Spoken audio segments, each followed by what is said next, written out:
जय श्री कृष्णा, जय श्री राधे। अर्चना के कृष्ण गुणगान चैनल और कृष्ण गुणगान पेज पर आपका स्वागत है। आज मैं आपको इंदिरा एकादशी की व्रत कथा सुना रही हूँ।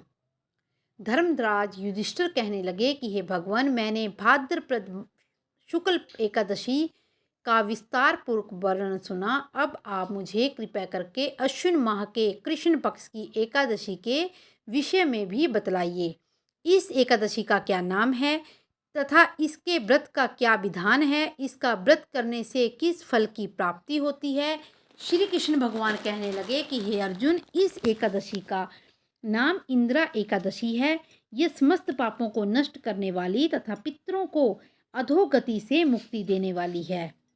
इस एकादशी से संबंधित जो कथा प्रचलित है वो मैं तुम्हें सुनाता हूँ। श्रद्धा पूर्वक श्रवण करो। प्राचीन काल में सतयुग में एक महिष्मती नाम की नगरी, जिसमें इंद्रसेन नाम का राजा राज्य करता था। वह राजा बड़ा ही दयालु वो प्रतापी था, जिस कारण उसके किसी भी वस्तु की कमी नहीं थी और प्रजा भी सुखी पूर्वक जीवन व्यतीत करती थी। एक दिन राजा अपने दरबार में बैठा हुआ था तो उसी समय देव ऋषि नारद वहां पहुंचे।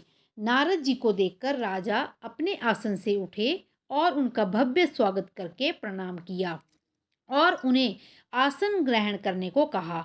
इसके बाद देव ऋषि नारद जी ने राजा इंद्रसेन से कहा कि हे राजन, आपके राज्य में सभी सुख भोग रहे हैं, प्रजा को किसी प्रकार का कोई कष्ट या दुख नहीं है। मैं आपकी इस उदारता को देखकर अति प्रसन्न हूँ। नारद जी की बात सुनकर राजा ने कहा कि ये सब तो आपकी कृपा है, जो मेरे राज्य में हर प्राणी सुख भोग रहा है। इसके बाद राजा इंद्रसेन ने महर्षि नारद से आने का कारण पूछा और कहा कि मैं आपकी क्या सेवा करूं जिससे आप प्रसन्न हो जाएं। राजा की बात सुनकर नारद जी बोले, हे नारद, एक बार मैं यमलोक गया और वहां देखा कि तुम्हारे पिताजी वहां बैठे हुए हैं। हे राजा, तुम्हारे पिता भी तुम्हारी तरह बड़े ही ज्ञानी धर्मांता थे, किंतु एक एकादशी का व्रत नहीं करने के कारण मरने के बाद जब वे यमलोक गए, जिस कारण से वो बहुत दुखी हैं, उन्होंने तुम्हारे लिए एक संदेश भेजा है। राजा ने पूछा कि क्या संदेश है। देव ऋषि नारद, कृपा करके मुझे बतलाइए।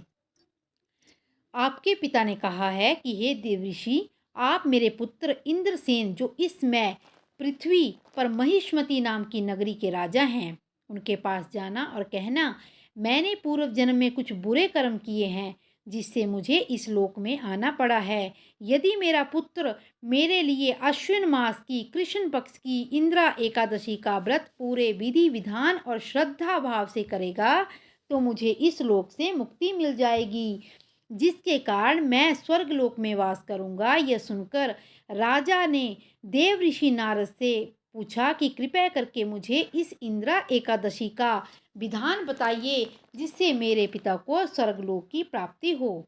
नारद जी ने कहा कि इस व्रत के लिए तुम दशमी के दिन प्रातः उठकर स्नान आदि से निवृत्त होकर किसी नदी पर अपने पितरों के नाम का श्राद्ध करें और रात्रि पर पृथ्वी शयन करें।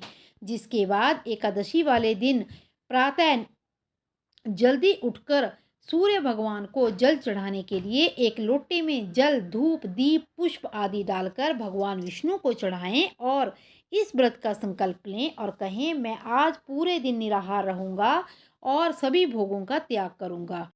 इंदिरा एकादशी की विधि बताकर नारद जी वहां से चले गए और कुछ दिनों के बाद इंदिरा एकादशी आई। राजा ने इस एकादशी का व्रत किया और पूरे विधि विधान से श्रद्धा भाव से पूजा अर्चना की और अपने पिता के नाम का श्राद्ध किया तथा दूसरे दिन ब्राह्मणों को भोजन करवाकर दान दक्षिणा देकर उन्हें विदा किया। उसके बाद स्वयं भोजन किया।